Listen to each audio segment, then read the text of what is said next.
I recently did a bike tour in the west of Spain. The Extremadura region, to the north of Andalusia and bordering on Portugal, is one that I hadn't explored much. So when Raul at biketourinSpain.com offered me the chance to do a 5-day cycling adventure across Spain's Wild West, I jumped at it. Fresh off the route of Don Quixote earlier this year, I figured I was still in shape. No need to train. A couple of weeks before the November start, I took my bike out and rode a couple of hills outside Barcelona. My heart rate went up to 180, but I didn't die. I declared myself ready and packed my bags. A family of Californians had booked the trip, Raul said, so I'd be going along with them. And it wouldn't be much harder than Don Quixote. But bring gloves, he wrote. I anticipate that the early mornings won't be much above 0. Psh, I thought, that cold in early November? No way. Hey everybody, it's Daniel. Welcome back to Spain to Go, the best podcast in the entire multiverse for all things Spain. This is episode 94, and it's all about my recent bike tour across Extremadura. Shout out today to Bruce, who recently made a contribution over at the expatmadrid.com/donate page, expatmadrid.com/donate. You can also support the podcast. I don't think Bruce really left a message, but thank you very much, Bruce. Thanks also to Raul at biketourinSpain.com for making this one happen. It was a great experience, and you can check it out on his website. It's just biketourinSpain.com, and pick the tour that looks best to you. This one is Extremadura, Spain's Wild West. Extremadura isn't a part of Spain that people talk about much. The first mention I ever heard, I think, was in Hemingway's story, The Capital of the World, about an idealistic young waiter named Paco, working in a hostel for bullfighters in Madrid. This was Hemingway before the Civil War, so it's about 1930 that this was published, and there's a line in there that I really like, describing Paco's hometown. It says, quote, "He came from a village in a part of Extremadura where conditions were incredibly primitive, food scarce and comforts unknown, and had worked hard ever since he could remember."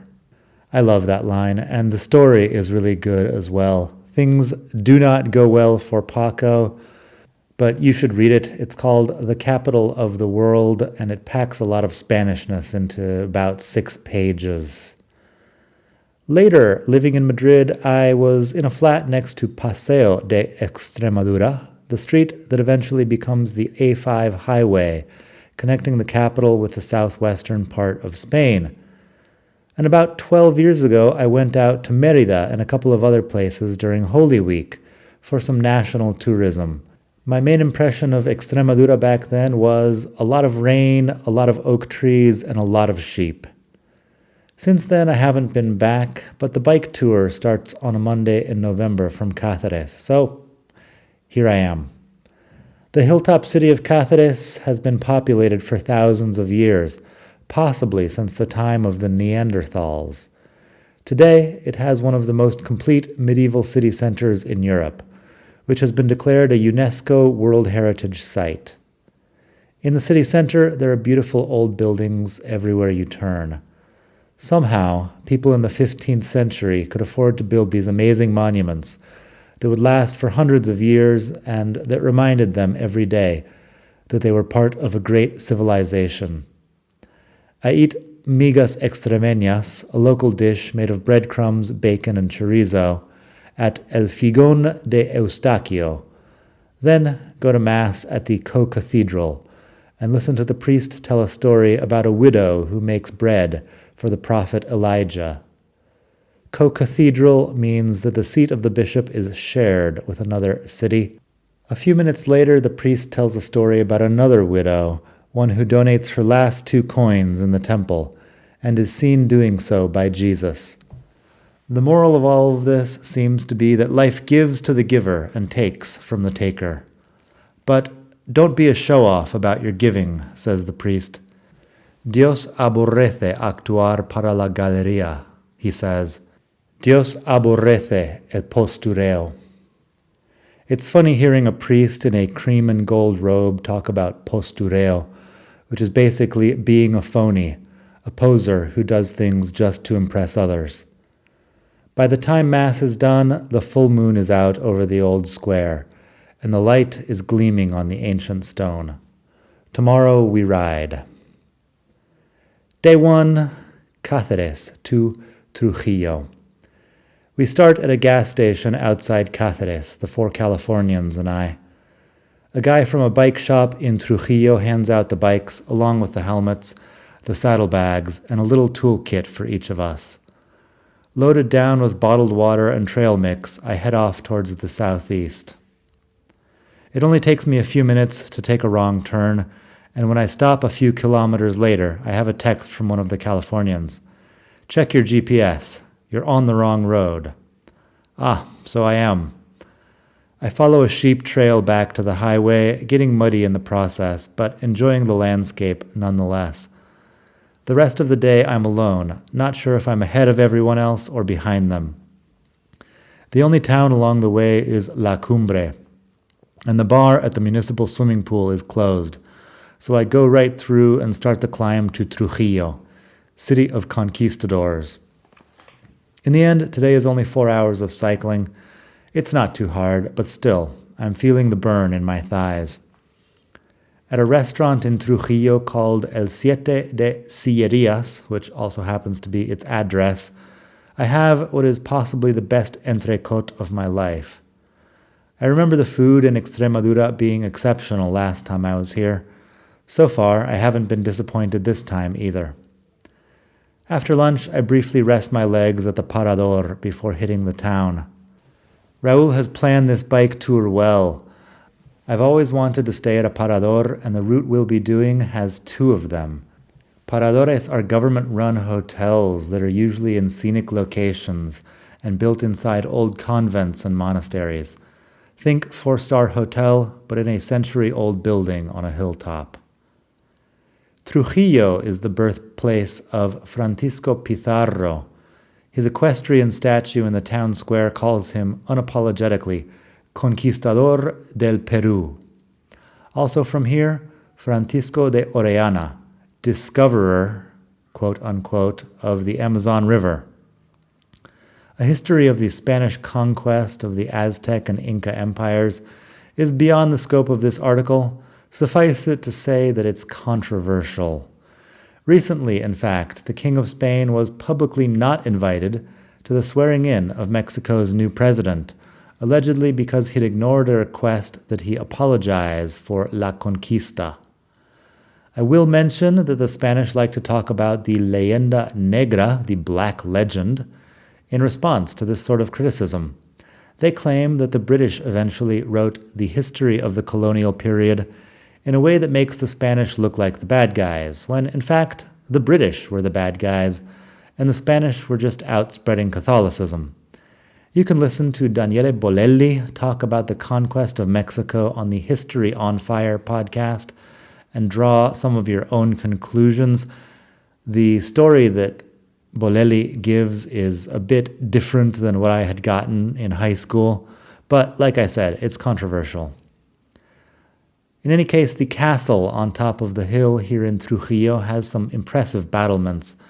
Apparently parts of Game of Thrones were filmed here and in Cáceres. And the conquistadors came back with a lot of money, so the town has some better architecture than most other places this size.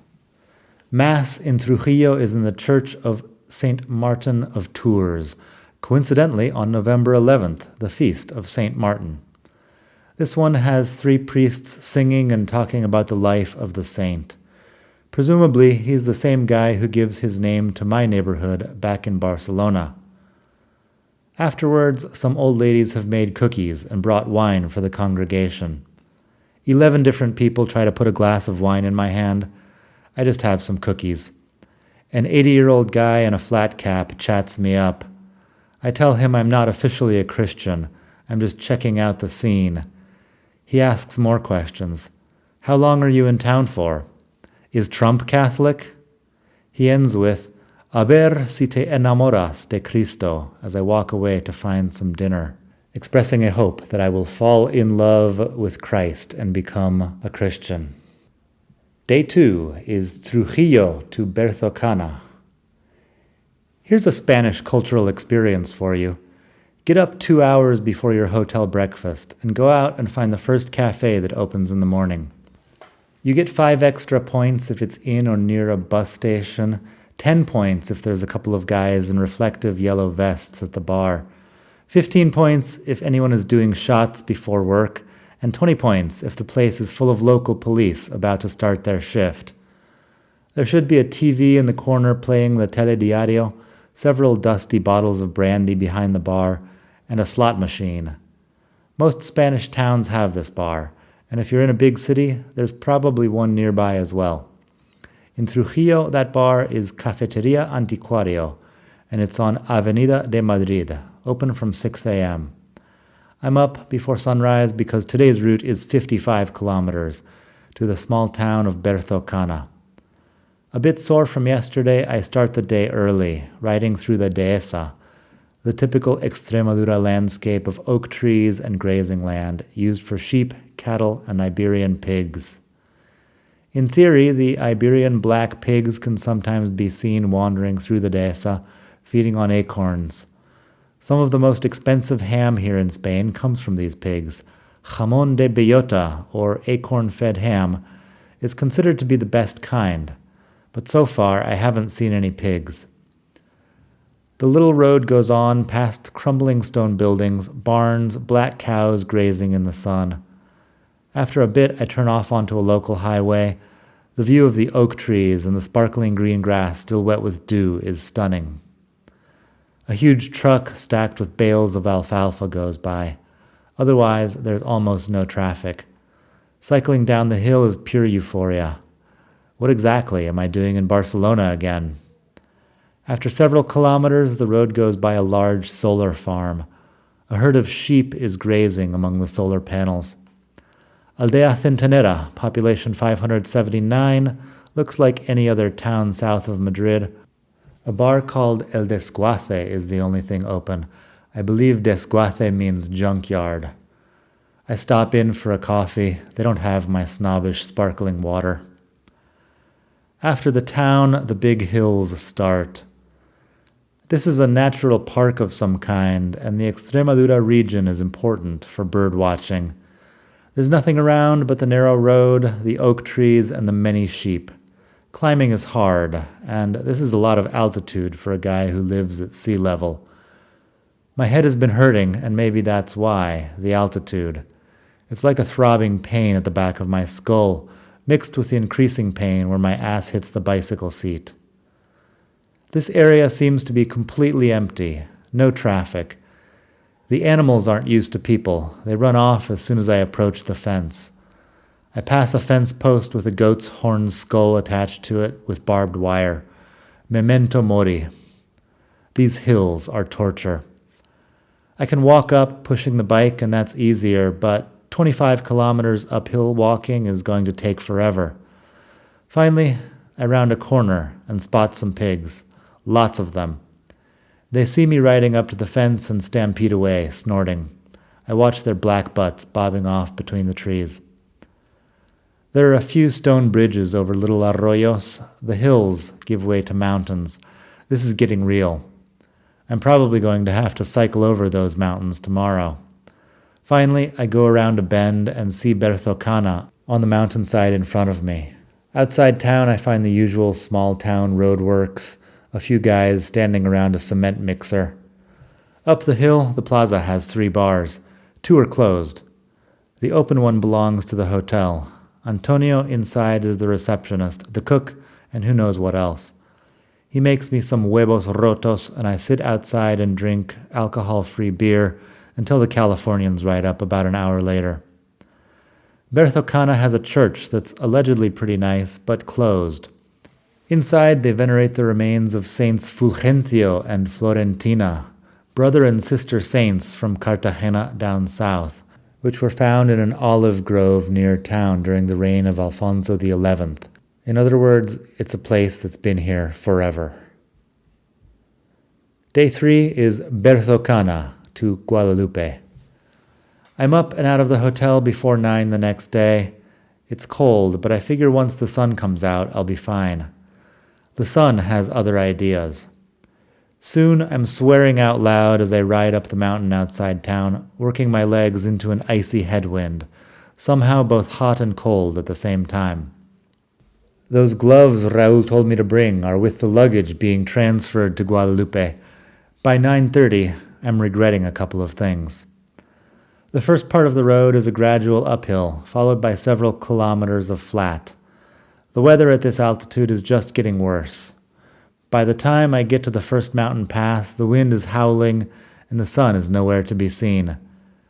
But I've still got a lot more altitude to do. Today's big event is a 3-kilometer walk up the mountain from 1,000 meters to the second pass at a bit more than 1,400. Raul says to just push the bike, and I do. The high altitude with the cold and the wind makes the seams seem otherworldly. I go through all the emotions, from hilarity to despair as I push my bike up the hill. The cement grade rises through fields of chestnut trees. It's a real slog. Just to have something to do, I count 100 steps, then 120. That should be around 100 meters. A few percent closer to done. Then I start counting again. It seems like I'm getting nowhere. Freezing cold, I think of all the other things I could be doing right now, like hugging my wife Morena or sitting in bed with a book and a cup of coffee. And instead, I'm here, suffering on this hill in bike shorts. The clouds come down and perch on the top of the mountain. Ice chips start hitting my face. At the same time, I'm high enough to see the flat expanse of land below, with the warmer weather. I could also be having a nice leisurely ride down there, but instead, here I am. I imagine my ancestors throughout history, Viking warriors and German onion farmers, strong, red-bearded men scraping out a living in some of the toughest places imaginable. And for what? So I can do this for fun. I wonder what the Vikings did for fun, or if fun was even a concept in their culture. By this time, I'm getting pretty emotional, thinking about the hundreds of generations of guys in my family tree, all doing shit way harder than this bike ride. I'm on my 4th bounce from euphoria towards despair when I hear someone calling my name. I look back. It's the mom from California coming up the mountain on her e-bike. She catches me a couple minutes later, and I realize we're close to the top. The scene on the mountaintop is awe-inspiring, and also my hands are freezing, painfully cold and so numb I can barely move my fingers. The rest of the Californians show up a few minutes later, first the daughter, then the father and son. We're all giggly with the exertion and the knowledge that the hard part is done. We blast down the hill despite the icy wind, the hail turns to rain, and before long, Guadalupe appears off to the right, with a huge monastery right in the center. Again, we're staying at the Parador, but Raul has recommended lunch at the Hospederia, another Gothic-style monastery building at the back of the basilica. They seat me next to a table of Franciscan friars with the hoods and rope belts, the whole get-up. I have tomato salad with tuna, roasted ham hock, and cheesecake.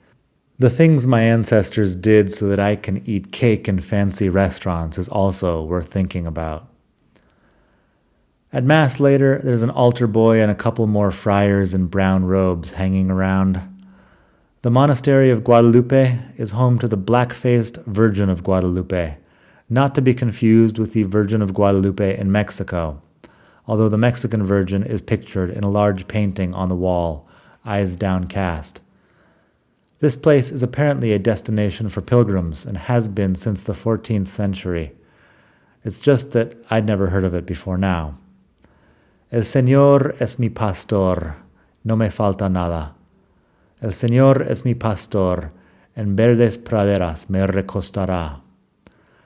Like I said, I'm not officially a Christian, but tell me some other place where I can go and spend 45 minutes surrounded by beautiful works of art, hearing a message of hope. Day 4, Guadalupe to Navatrasierra. Pedaling uphill out of Guadalupe the next morning is a challenge for my legs. Then there's a nice long downhill, followed by a slow climb lasting 10 kilometers. This one isn't too hard, and if I were actually in shape for cycling, it would probably be an invigorating bit of fun. I'm not too sore from the previous days, but I'm also not in shape for cycling. The leaves are turning orange on the tall oak trees, and the moss growing on the trunks makes the forest look like something from an ancient fairy tale. At the top, I cross the Camino Real de Guadalupe, the most important of the pilgrimage routes back to the monastery. On the way down, the road is lined with cork oaks, then madroños. Then, at a lower altitude, I'm suddenly back in the evergreen oak forest that covers so much of Spain. A few deer dart off when they see me passing by. This area is big for hunting. Before long, I'm in town, waiting for the owner to come unlock the Casa Rural. Once I've left my stuff in the room, I head to Bar El Cazador. It's full of guys in hunting outfits getting tipsy. The ceiling is made of wooden beams, and the wall is decorated with rifles and deer skulls and a goat's head. The coat rack is made of hairy brown goat hooves mounted on the wall. The woman behind the bar thinks for some reason that I want 3 alcohol-free beers. Initially I don't, but I end up drinking all 3 while digging into a massive plate of huevos rotos. I love places like this. So far off anyone's top 10 list, but still charming in a rural Spain type way that's completely unlike anything we have in Madrid or Barcelona. Outside the bar, I walk past the church and the 2-room city hall, then down the dirt path out of town. The silence is incredible. There's no traffic at all. I can hear the birds chirping, the buzz of insects, the bell on a distant sheep. Later, back at El Cazador for dinner, I eat goat meat surrounded by Pueblo types.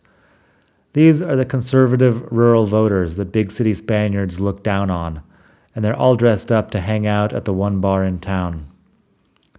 Later tonight, they're bringing in 50 people, a whole hunting club apparently, for dinner, and some flamenco musicians for entertainment. Good times are assured, but I skip out early. I'd rather be back in bed by 10. Day 5, Navatrasierra to Talavera de la Reina. The route out of Navatrasierra isn't too hard, curving slowly uphill with a view of the farms outside town.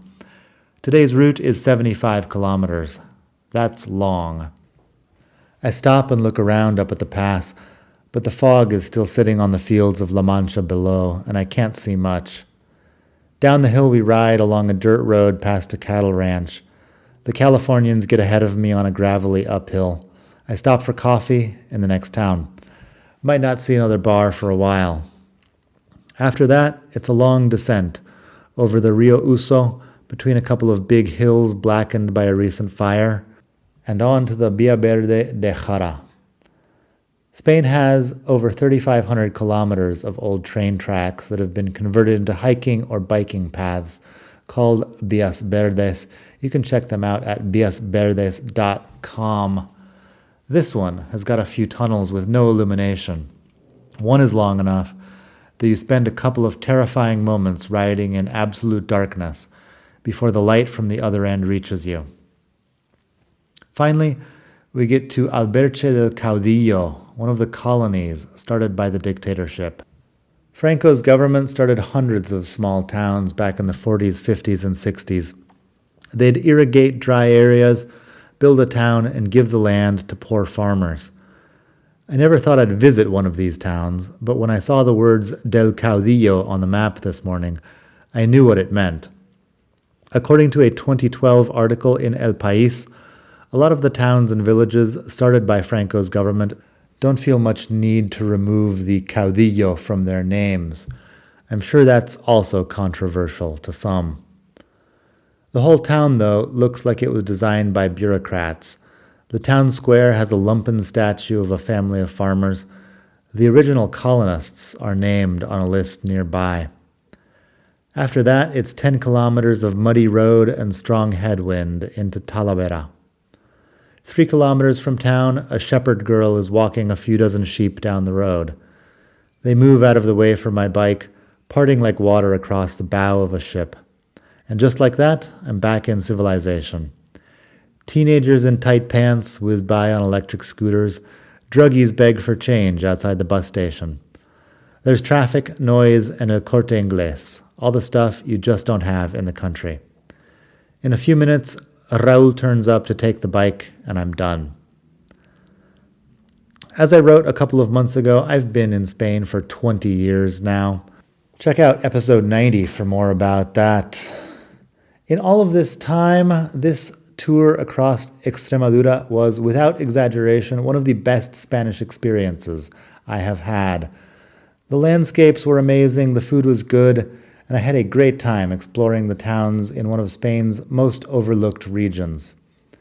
Crossing the mountains was an almost religious experience of the kind I've only had a few times in my life. So this tour has my highest recommendation. If you're in shape for cycling, which I wasn't, you should be able to do the whole route without much trouble. I did it despite being a bit out of shape, and it was fine. The whole thing was about 250 kilometers spread over 5 days, with luggage transfer, excellent accommodations, and e-bikes available if you would prefer. Check out biketourinspain.com for all the details. He's also got a few more bike tours. The Route of Don Quixote, which I did several months ago. You should check out my other episode, episode 76, for more about that. That has a literary tie-in if you would like. He's got Madrid to Valencia, and I think he's got a new one up in La Rioja, the famous wine region, if you're into that kind of thing.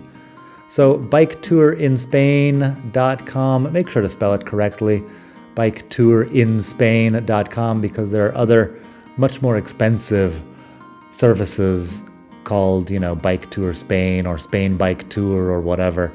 This is biketourinspain.com.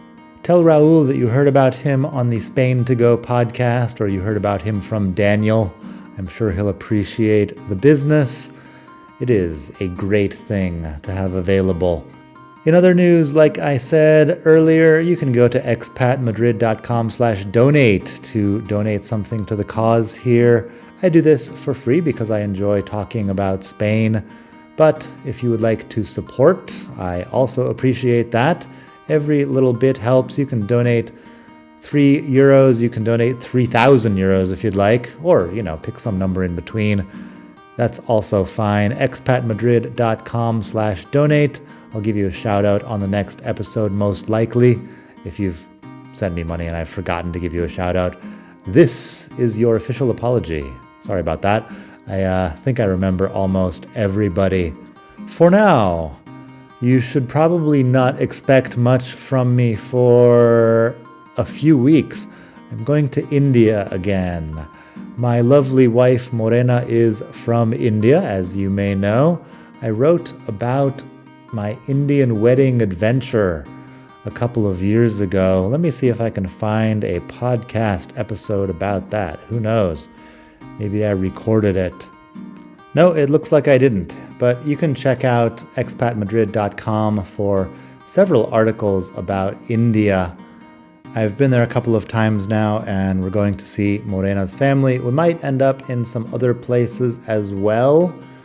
It'll be an adventure. It's all very abstract, sitting here at home in Barcelona thinking that in a couple of weeks I'm just going to fly halfway around the world, but apparently that's what's going to happen. So, a couple weeks in India, and I'll be back with a report on that and, more Spain stuff.